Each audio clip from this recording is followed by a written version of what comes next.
para tuloy-tuloy lang yung ano niya, flowing, para yung tinatamaan ng spring na mga sibo na nadudurog matangay ng tubig. Malilinis talaga yung tubo niya. Kaya ganyan.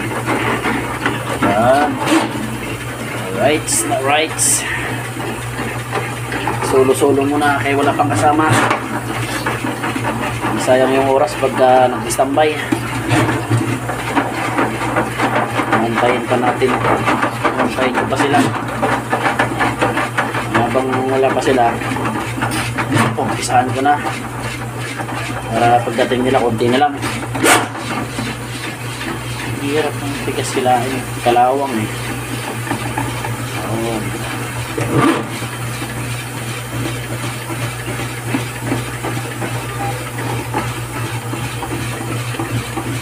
Bagay, lagpas na to eh.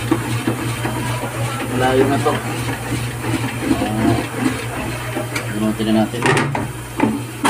Bunutin na.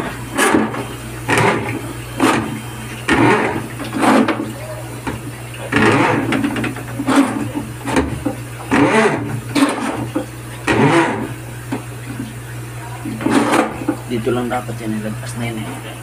Sundot pa ako dito eh. Dito. Ayan, sundot pa ako dito. Punta ron.